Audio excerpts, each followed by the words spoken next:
guys, this is Thomas from TPI. Today I got a special guest, David. He's my barber. He's been my barber for a couple of years now. Right. This series is all about trying to inspire entrepreneurs. I'm going to be interviewing entrepreneurs that I know, especially people that I know personally, people that are confident in their field and that master their craft. David is one of the best barbers I know. I hate calling him a barber because he's way more than a barber. Damn, that's an entrance right there. Like, honestly, bro, I feel very, very like honored to that you can count on me to do something like this, and like I love like sharing entrepreneurial knowledge to like just people in our generation too. But you know, I feel like it's something that people are scared of. I feel like, you know, and this is just a great little concept, you know, that didn't like this is good concept for our people, you know, and the communities, you know. Is that we grew up with you got to go to school, you got to get your career, Yeah. and that's the only thing you know. And nowadays it's a whole different environment outside. We're playing a whole different ball game. They don't teach you entrepreneurship in school. They don't teach you all of this. You know how to handle your taxes, how to scale, you know how to take care of money. Yeah. Usually school is all about, you know, making sure you remember these things, you get the good grades, and then you forget about it once you're out of there. When you're in business, you can't forget about nothing. The moment you forget about one thing, that's when everything goes wrong. Yeah. I feel like in school you can get away with a lot of just faking stuff, you know, just faking it and just finessing your way to like through school pretty much. You could kind of BS it, but like when it comes to business, when you BS it, it shows, you know, like it shows. Exactly. People are just not gonna buy it. People are not gonna mess with it. People are just they could read right through it.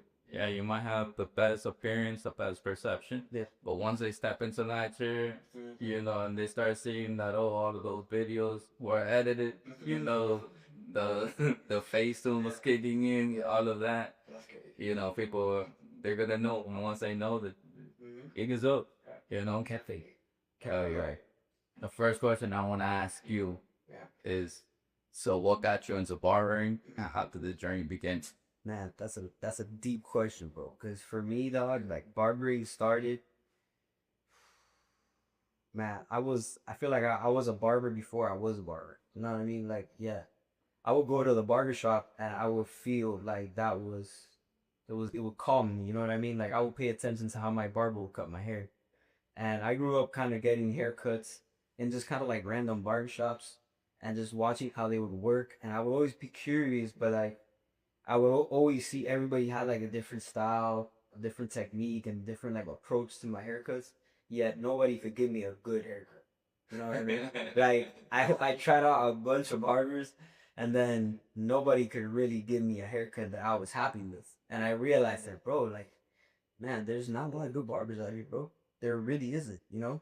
And lucky for me, I was fortunate enough to run into a great barber slash mentor as well. You know that he kind of paved the way for me a little bit and kind of like introduced me to barbering and just kind of I got more knowledge and more deepness like about techniques and just hair industry stuff. And to be honest with you, I started cutting hair at like 17. Yeah, right out of high school pretty much. I went to college for like a semester and I was like, this is basically like high school 2.0, basically. And I had to pay for it this time. You know, like, so it wasn't like it was for free. I had to pay for these, and I just noticed that, bro, I was just finessing my way through school again, and it didn't sit right with me, you know. And it was like I feel like I'm just wasting time and money, so I decided to actually pursue barbering seriously since I had a passion for it. I had the interest in it, and I feel like that's really all you need. A little bit of interest will go a very long way. I started at 17, and I basically found some good mentors and just stuck under their wing, and they kind of just showed me the ropes, bro, and I just earned my stripes from the bottom all the way to where I had to be from. You found a mentor in the barber shop, or did you find a mentor like in a suite? So I found the mentor in a barbershop that I used to go get haircuts at. You know what I mean? I used to go there as a client, you know what I mean? And going there kind of changed my perception about barbering, and it made me realize that it was more than just like a regular job. Like, this is a serious profession. if taken seriously, you can make a living and do well as a barber. You know what I mean? Because those guys were doing it different at the time.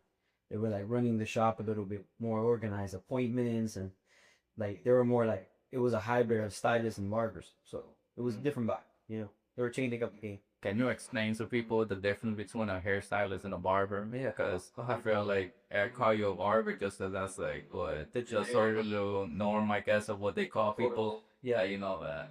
Just cut hair for men. Yeah, exactly. So, bro, honestly, I started off my first like steps in education was I signed up to beauty school, right? So I didn't go to barber school. I went to cosmetology school.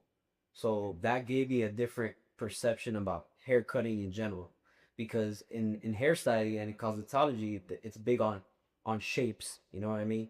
Like cutting layers and just cutting lines and like picking up hair and like what happens when you pick up hair and you cut it a certain way and like how hair behaves, you know, like it kind of gives you like a deeper understanding about hair cutting rather than barbering is kind of just more focused on like clipper work, sharp lines, lineups, you know, traditional urban kind of feel. But with the way that the industry is headed, you have to know how to do both to blend if you want to be if you want to stand out because there's 1,000 barbershops where in my area, right? There's 1,000, and they all kind of do the same thing. So And every barbershop had 12 people in there cutting hair. right, and it feels like a factory too, like Mm-hmm. one in, one out, and there's no relationship being built, and it takes away from also my industry in a way because people have a already bad perception, like, oh, bro, I can never pay more than X amount of dollars for a haircut because of people like that. So it keeps our industry kind of stuck, honestly, unfortunately. And what made you want to be the ones to kind of elevate that standard where I feel like it could have been so easy for you to just go into following the normal, just a machine happy barber, which I feel like most barbers are. Yeah, and that's a great question too. And I feel like this is a question that we can answer. Like this is a great question because in not just my industry but in all industries, what I recommend to all people is find a gap in the market. You know what I mean? And in whatever industry you're at, find what people are doing. Find the problem. You know, find the problem. Like, what is a problem? And in my industry, a problem was a lot of barbers were just really can give you a really, really good clean fade, but they have no idea how to use a scissor. You know what I mean? Which is the foundations of haircutting, you know? Mm-hmm. And I realized that if I really master my scissor work and I understand hair cutting and hairdressing, and I can merge precise haircutting with a clean fade, then I'm gonna stand out because I'm giving people custom tailored haircuts rather than just with a machine just yanking hair off her head. You know what I mean? So Can you get the audience the difference of what it does to your hair when you use a machine and when you use scissors? Like that. to be honest with you, it's more of the effect of the haircut rather than what it does to like the integrity of the hair. You know what I mean? Like I really believe that that's a myth. Like, oh, you cut the hair with the clipper, like it's just gonna like damage your hair or with a scissor. I don't really truly believe that. I just believe it's the finishing effect that you get. You know what I mean? Like if I grab a machine, right, and I put a guard on it and I just run it on your head, it's just gonna be like a very uniform haircut. It's not gonna be very tailored. It's just gonna be uniform, like a buzzer, you know, because the machine is the guard and the machine are just gonna basically give you a very uniform, lifeless, textureless haircut. That's the difference. Honestly, the difference is with the scissor, you can manipulate the shape a little bit more and add texture. And honestly, the clipper is mostly for fades, you know, to like blend, do no blending, you know. That's episode. Against the personality. Exactly. I feel like. And it's all about merging, being able to merge all of it to give somebody a tailored haircut, you know? You have an experience with someone that, kind of complain about the prices. And then once they saw, what the work is and how, what the experience was, how was the reaction after? 100%, yeah. Unfortunately, you know, like I said, my industry kind of damages itself. Are the barbers, and instead of like you like kind of like joining forces and everybody like elevating the craft and elevating their prices too, because us barbers we dictate the market. You know what I mean? It's a constant competition of like, oh, I'm gonna charge less than that guy because, you know, it's a mindset of like he's this expensive, so I'm gonna be a little cheaper because maybe I can get more clients because I'm cheaper. You know what I mean? Mm-hmm. I believe that's toxic because if all barbers in my area, right, like Hialeah, Miami Lakes, you know, I'm close to Pembroke too, you know, Miramar. Like if all these barbers kind of like invested in themselves and upped their prices, the market would be better for all of us and we would all make more money. And customers wouldn't be like, oh, I'm paying, I don't know, $70 for a cut, right? Rather than paying 30 or 40 or whatever the normal is. I just feel like us barbers have kind of ruined it because people are one scared to charge more, and two, um, they're giving customers they're forgetting about giving a customer a good customer experience. They're so focused on the haircut that they're forgetting to build relationships and giving a good customer experience. You know what I mean?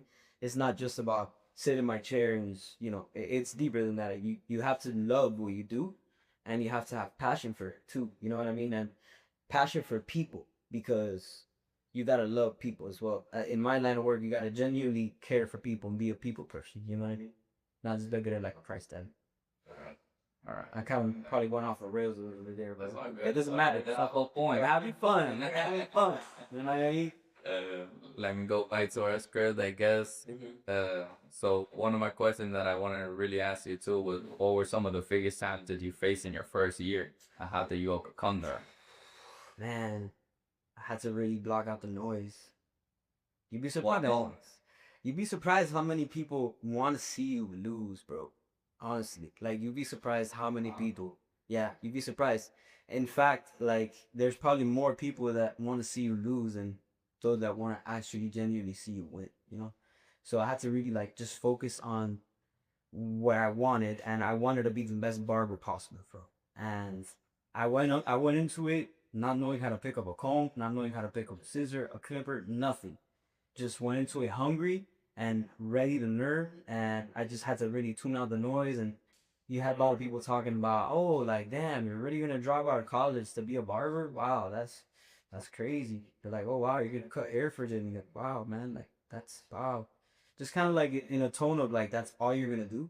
You know what I mean? Like that's it. You're just gonna be a barber. You know, you want to go be a doctor. You want to go be a lawyer or whatever. You know, like the traditional routes. I mean, that's not for everybody, bro.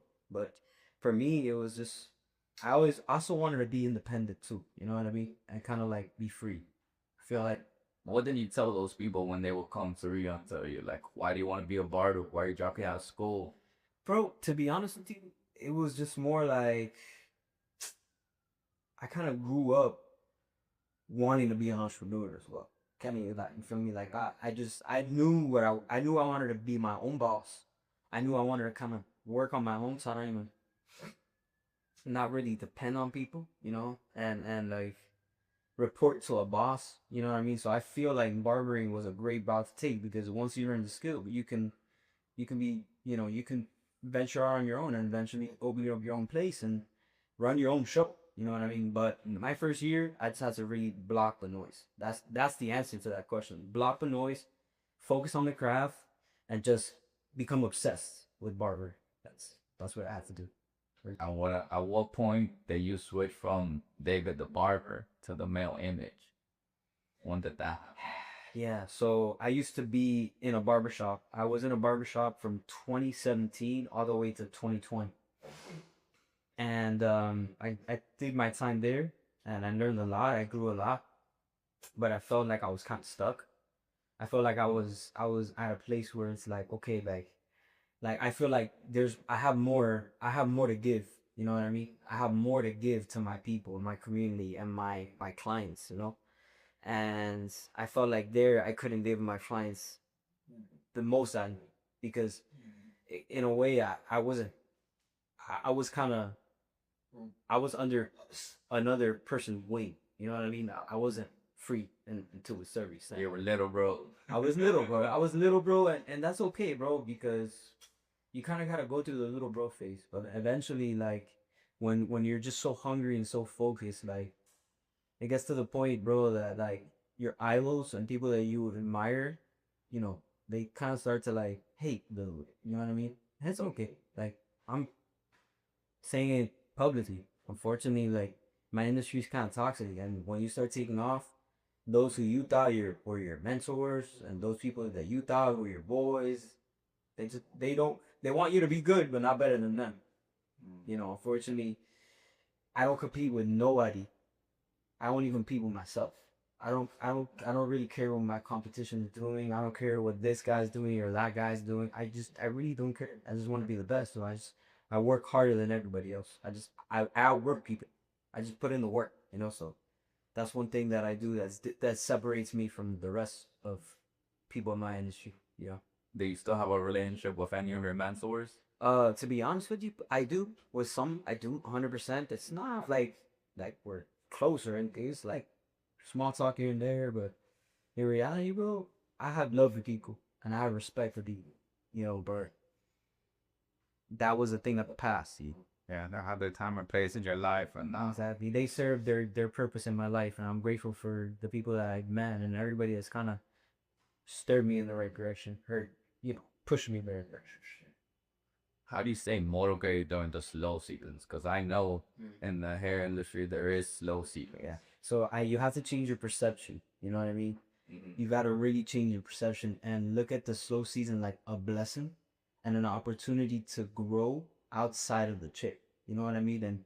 And even get ahead on admin stuff, administrative stuff. You know, like not just okay the craft, but like all right, like man, I got some time, so maybe I get bumping with the content again. Like I got a slow week or a slow day, so I can probably crank out some good content. You know what I mean? And take advantage in the slow seasons to create good content, post, remind people like, hey, I'm still doing it.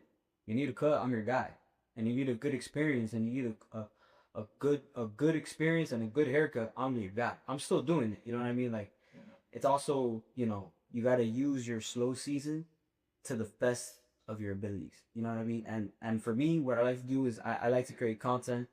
I like to stay up to date with what's trending in the hair industry too. You know, I like to like educate myself always. You know what I mean? I'm constantly like seeing like other artists on social media work and seeing their content and just staying up to date with what's popping. You know, that's very key. You guys stay motivated and then put it into play. You know, implement it in the shape. Like, oh, I just saw this dope technique from this amazing artist. I get it and I do it too, and I'm like, damn, like that's you know, it's okay to get inspired by other arts. You know what I mean? Like that's another thing. People just, oh, you're copying my style. It's like, dude, what do you mean? Like it's not. You didn't invent cooking. Like, this is a crowd that's been around since God knows when. You know what I mean? So it's like, I just feel like you just gotta get inspired from other artists. You know? Was one habit or mindset that made the biggest difference in your success so far? Yeah, that's a deep question. That's a big question. That's a deep one. Uh, dude, you gotta just be really, really disciplined. You know what I mean? Like I believe that's something that is so underrated. You know, discipline. People are just they tend to just kind of go off on the emotions and just you can't really depend on that because it's not consistent. You know, your emotions tend to fluctuate. So you gotta bank on your discipline, still getting up and still doing it even when you don't want to, because there's gonna be days that you don't want to. I love what I do, but there's days that I have stuff going on in my own personal life and I'm like, wow, I still have to go pour into others too and give my energy to others because that's what I do as well. I give people good conversations and I tend to be more than just a barber for a lot of my customers and those that are going to tune in and actually watch this interview. You know what to get. When you come here to get a haircut with me, you know that it's more than a haircut. It's a personal relationship that I have with each and every single one of my customers. You know what I mean? Let me tell you my relationship with you. Yeah. So the viewers could, kind of get that feeling of a real testimony. I would say this has to be probably the best experience I ever had with someone, cutting my hair. Right. First of all, wearing a suite.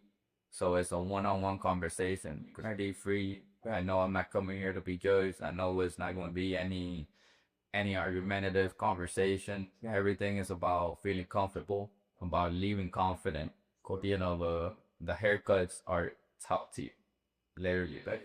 And you always see me up to trying, I don't even gotta look at see what, the people look like. I know you're gonna do it for me. I just look at you and I'm like, yo, this is what we're gonna do today. I see the vision, and boom, you trust me enough, and that's another thing that you trust me enough. You know what I mean? To, well, that doesn't come. That trust, it comes with time. You know what I mean? That goes back to the relationship. Like, there's enough trust for us to even do this interview. You know what I mean? That's supposed to show you where our relationship is at. You know what I mean? That you felt good enough to be like, yo, babe, like I have this idea. Like, what's up? You down? I'm like, let's do it. Bro, it's 11 o'clock at night on a Wednesday. Like, we're here right now. You know what I mean? Like, that just kind of goes to show you, like, where our relationship is. You know what I mean? So that's the key, building strong relationships. Well, the question was the mindset, right? Like, what shift in mindset I had, bro? I just had to bank on my discipline, build that discipline through many things in life, like just staying disciplined behind the chair, staying disciplined outside too, avoiding certain types of lifestyles. You know what I mean? Like, I really believe that if you want to be successful, you kind of have to like take the lonelier, more quiet path. You know what I mean? Because when you're surrounding yourself by people that are headed one way, you're kind of just joining their pack. You know what I mean? You're kind of just moving. Like, there's a saying, you hang out with whatever, five guys who love cars. You're gonna be the next We're person. gonna be the sixth guy to like cars. Not to say anything else, you know what I mean? Just cars. Just using that as an example, you know what I mean? Like, you like cars, you hang out with five guys that love cars, eventually, bro, you're gonna like cars. So it's like, that's why I believe that you just gotta take the lonelier, more quiet route, and just you surround yourself with people you love too. Your family, your wife, your son. Like, whoever that may be, your parents, your brother, your sister, whoever you feel support from. You gotta surround yourself with people like that, because I truly believe that you need that. You need that supporting system too. You know. I love what you just said about kind of like the discipline is not always about what you're gonna do, but it's also about what you're not gonna do. Because discipline is there's a power in doing and there's a total power in not doing. Exactly, and that's even harder. Yeah. That's a little even harder because you have to have complete consciousness of your mind and control over what not to do that you do without even thinking. Sometimes, like, subconsciously, you'll do something that maybe is hindering your success. You know what I mean? Mm-hmm. So you have to have a little bit more control, and that's like the battle of the mind too. You gotta have control. You know what I mean? Like, damn, I know I should go to bed by 10:30 because I gotta wake up by 5, or I gotta be in bed by 10 because I gotta wake up by 5. So no more TikTok, no more scrolling, no more binge watching shows. Like, I gotta wake up early because I have a long day and I gotta go to the gym, take care of my customers, make sure I find time to give my body the nourishment that I need, eating clean. Just all those things, bro, are huge. You know what I mean? How important is lifestyle? Whether away from the chair, away from the suite, what does that play into your entrepreneurship and your business? That's, to be honest, major. Major. Like, I believe that part of the reason why I've had the success that I've had behind the chair is because of my choices outside of here. You know what I mean? And I don't want to talk about, I don't want to get too, deep into, like, you know what I mean? Yeah. What my beliefs and, like, how I view life, because it could be a little bit triggering to some. Edit this, dog. Yeah. Edit this. Just edit this. But like, I believe that you gotta have you gotta live a peaceful life. You know what I mean? And just a life that is we were talking about it earlier, bro. Like, serving others. You know what I mean? Like, that's something that is key, I would say. Being able to like damn, we kind of sidetracked a little bit. Then what was the question? I don't even remember. I'm thinking about. I know exactly what you're talking about. Yeah. I was thinking about that. Yeah, but I wonder if you wanted to go into it, but I respect. I mean, look, I'll just say it like this. I believe that outside of here, you gotta have faith. You know what I mean? Like, you gotta have faith. I'm not gonna go down the religious sector, but you gotta have faith. You know what I mean? Simple. You gotta have faith, because you gotta know that you're not alone in this life. You know what I mean? And you gotta, like, that to me has been a game changer. Like, knowing that I'm not alone and I believe in God, and that God has kind of put me in this path to serve other people. And the more that I serve, and the more good that I do, and the more that I serve, the more that I get rewarded for that. You know what I mean? So I believe that that has been a huge part of my success.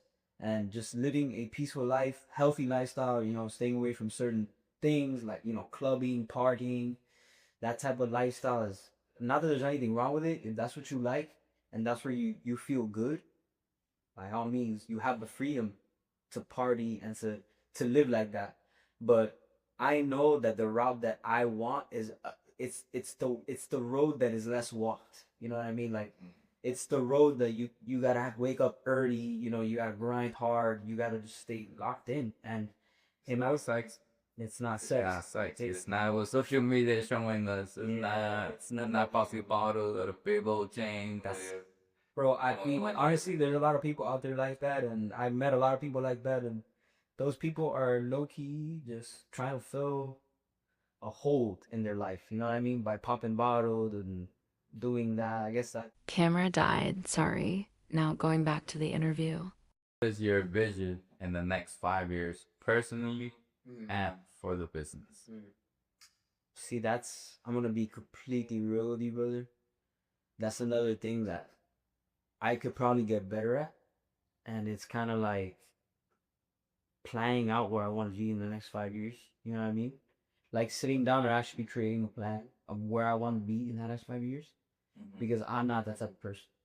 I'm not the type of person that like plan. You know what I mean? Like I can't tell you like 5 years from now what I want to do, because I've noticed that I've done that in the past and it still doesn't, like I can in a way work towards certain goals, but sometimes like life will throw you a different obstacle. You know what I mean? And like if I had to pick goals, to be honest with you, is like if I just had to say goals like off the top of my head that I want to work towards, is just getting more consistent with social media, having a little bit more of a presence and sharing a little bit more of myself on social media so people see that I'm not just a barber. We're doing right now. So we're starting now. Yeah, we're doing that right now. Starting that right now. So just kind of getting out there a little more and having people like actually know me a little more.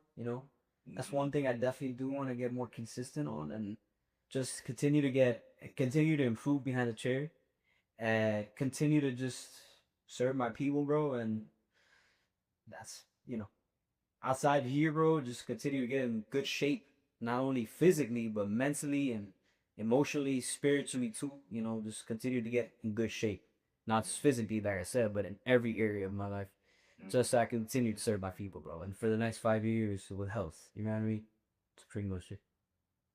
What's some advice that you will give to our viewers that want to go down the same path, of barbering, I would say if you're somebody that wants to get into barbering or any like kind of like career that is similar to mine, bro, I would just say start as soon as you can.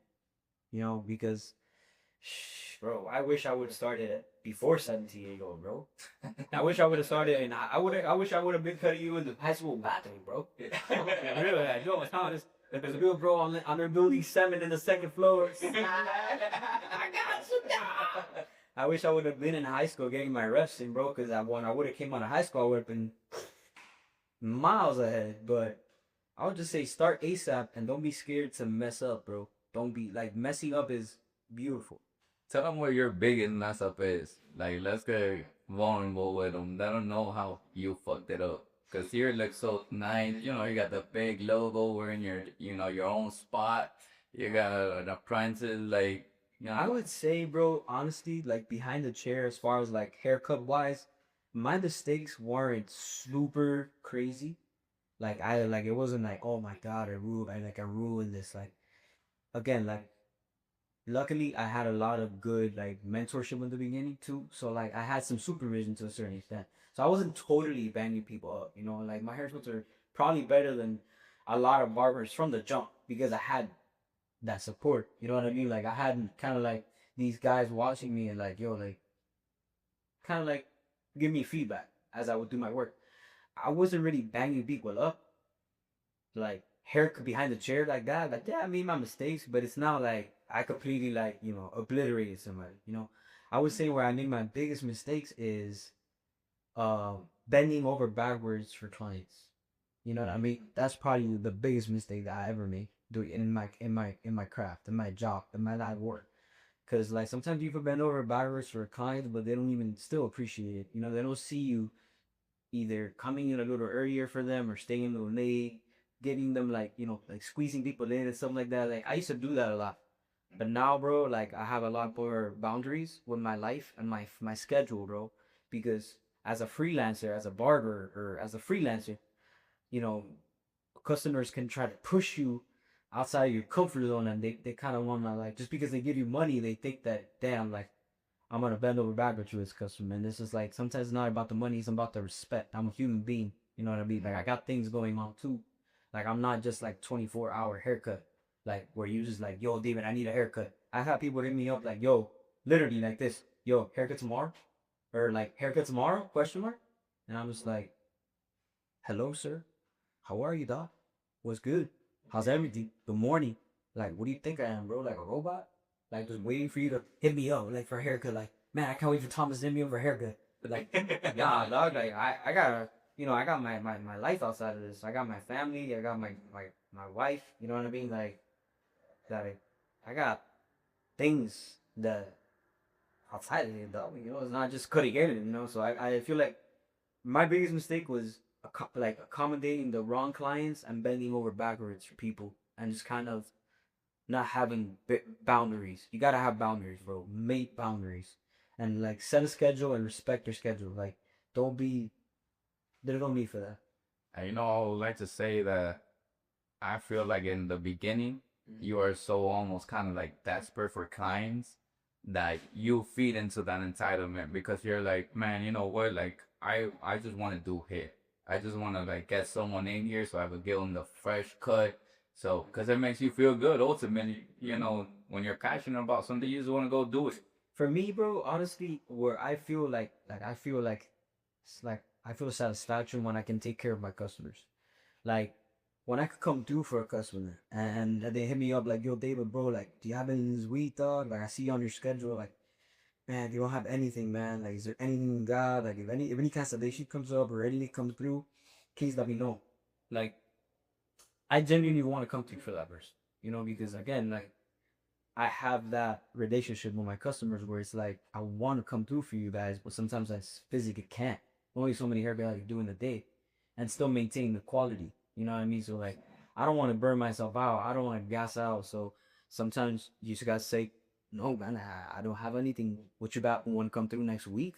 Because this week it would be a complete inconvenience for me. You know what I mean? And like sometimes that's not fair. You know what I mean? I get it. When you're in the beginning, you gotta hustle, bro. Don't get me wrong. I went through that already. Where people were hitting me up, and I would do haircuts at 10. Yeah, pull up at, yo, you down pull up at 10? You down pull up at 11? Like, bro, I've been in the studio for hours, bro. You know, I did that, but that's not healthy, bro. Long term, you need to have a balance. I really truly believe that there should be a work-life balance. You know, at first I was like, nah, forget balance. Nah, I'm a grind. I'm a hustle. But it's just like if you really are in it for the long haul, you need that balance, bro. Because you will burn out if you're in the studio just 12 hours a day, banging out cuts, 13 hours a day every day. Like that's no way to live.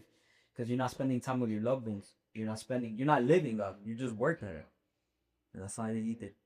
I mean, the toughest part too is that everybody feels like, oh, balance is right there, is dead in the middle. And balance is not something that's dead in the middle. Balance is something that you strike. Sometimes, you know, balance means that you gotta spend more days with the wifey this week. Sometimes balance means that you gotta spend more days in the shop this week. You know, balance always changes. Exactly. And it's so hard, like, you know, especially in an industry like yours, where, yeah, now, you know, you build yourself up to kind of get those hours. But, you know, just like before you went on vacation, you're like, yo, I got to take in as many people as I can because when I'm on vacation, ain't no money coming in. No, you got to prepare for that, you know? Exactly. And then I come back in the vacation, right? And it's just like, I got to make up for that time lost. So that is a balance in a way. Like, okay, like, you know, I would have my vacation time. Now it's time to come back to the shop and catch up a little bit and take care of my customers that I couldn't take care of when I was not here. You know, I gotta take care of my people because at the end of the day, my customers pay the bills. You know what I mean? You come through, you take care. You know what I mean? If it wasn't for my customers, I wouldn't be able to pay my bills, bro. So I gotta take care of all of y'all. You know what I mean? So it's not easy, bro. It's hard to kind of like take care of everybody and just accommodate everybody because there's many of them and then there's only one of me. Yeah. So like I've learned in my journey that you kind of have to have a set schedule, and people got have to work around it because you can't just belly win backwards for everybody. Because not, bro, you're just gonna burn out, and it's not worth it. It's not worth it. Just to kind of wrap everything up, is there anything else that you want to speak on? Anything that you want to bring up? Anything you want to tell our viewers? Nah, honestly, I feel like we touched a lot of bases today. I feel like there's a lot of good, how I like to call it, like meat and potatoes in there. You know what I mean? Like there's meat and potatoes and everything we just talked about. But man, honestly, just always continue to transform yourself. You know what I mean? Like continue to keep transforming and never settle and always seek transformation of your mind and your soul and just continue to evolve as a person, bro. You know, that is really it. Just continue to evolve and never stay stuck. Just continue to evolve and grow. That's the best thing I can tell anybody. Just focus on growing, evolving, and just being better than you were yesterday. And just take it a day at a time. Take it a day at a time. I fucking love that. You know, that's some really good advice, and that's life advice. You know, that's not That is big. about entrepreneurship or business or barbering, anything. That's just life advice. Yeah, word. I just want to thank you, dude. This is the Wow, this first was fun. Like, This was fun, and I really appreciate you even letting me come in here. it's 11:30, dog. You gotta let people know it's Wednesday. Yeah, Wednesday. 11:30, and by the time we probably get out of here, you're gonna be close to 12. It's Wednesday, you know what I mean? But like, we had fun, and again, like we're just. I wonder how many people are actually gonna watch through. You know what I mean? It's crazy. Well, But whoever does is not gonna regret it. I'll tell you that much. You know. and I definitely know we got some people that are gonna be interested. I think we'll get some people. 100%, bro. 100%. Hopefully, if everything goes right, dude, you know, like I want to keep doing these interviews. I want to keep trying to inspire people. I want people to literally just watch this. Just man, they could be working out, just listening to this. You could be on your way to work, listening to this or watching this, whatever, however you consume your content. I want people to really just take away that kind of like vulnerability that we have to want to share this knowledge with people. Where I feel like people don't want to like gatekeep experiences, knowledge, like like you're not scared of telling someone my failures, my journey, everything that I had to go through. And a lot of people, they don't want to even talk about those type of things. They want to keep it sexy all the time. And it's like, come on, man, they're lying to the viewers. That's not really uplifting. Like, you need that hard work and that struggle to really be able to, pick out the ones that this is for you when you're willing to struggle and do the hard work. If you're not willing to do that, then it's probably not something you're passionate about. And I love, like, everything that you built, dude. Seeing you just go from you built 1,000 points to like now it's like, bro, you mastered it. You mastered the art of one, cutting hair, two, just being not there. Because when you're on that chair, like I know that has to be emotionally draining for you, because people, I bet they dump on you a lot. And every single time I walked in here, I never seen you every mad, upset, bringing in some personal things to work. Every single time it has been level-minded. We had a great time and joked around, we vibed, whatever the situation was. If it was always a good situation, even if, I came in at 10, you still will have me, you will still make that time for me. We will still, you probably did 10 haircuts already before me. You were probably gassed out. Facts. And you still got it up to that standard, whether I was the first person or that last person coming in that day. And that's, to me, is super respectable, super admirable. And that's the reason why I wanted you to come on and, be the first guest. You're one of the first people that I knew, that like went to high school with, that really went and did their own entrepreneur journey. And it worked out. Like, you really hit it.